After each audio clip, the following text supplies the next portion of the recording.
Yesterday's response video has hit a nerve with some people, and others agreed with what I had to say. There were a small minority that expressed their disagreement or agreement in an unproductive way, but for the most part, whether or not we agreed on the conclusions drawn from my personal research into the subject, we remained respectful. We talked back and forth, expressing our opinions and ideas on the subject matter. We gave consideration to the other point of view. We sought to do the one thing that I had hoped would come from that particular video: communicate. Whether or not anyone was actually influenced into challenging their own opinions on the matter is still debatable, but what isn't debatable is that for the most part, even when discussing an emotionally sensitive subject that some people feel very strongly about on all sides of the issue, reasoned discussion can occur. Some pointed out where I may have used fallacious reasoning. I appreciate this and thank them for calling my attention to where I may have faltered. Some agreed with everything I had to say, but used terms I would have rather not seen being used, and I asked those people to examine why they feel so strongly on the issue that they must use such language.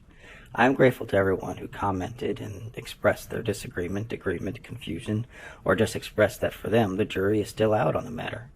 Some even said they actually avoid the subject matter entirely, and I don't fault them for that either because of how much of a hot-button topic it really is. When I decided to make that video, I was quite nervous and in fact for a short period of time talked myself out of doing it. It was when I answered the question of why I was doing that I realized I had to.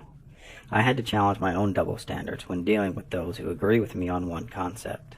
Can I really call myself unbiased if I ignore someone saying something that I perceive as fallacious simply because they are a fellow atheist?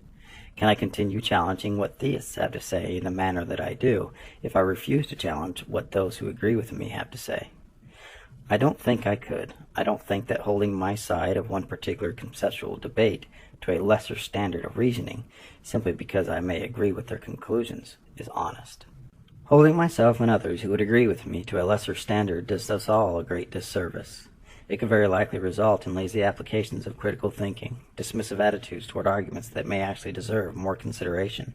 If we do not challenge each other, then we allow a weakness in our reasoning to exist, one that may cost us dearly in the long run.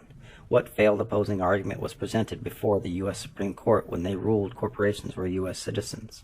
What failed arguments are being presented before state courts that are upholding bans on same-sex marriage? Why were these failed arguments not challenged to identify weakness before they were used to fight for equality?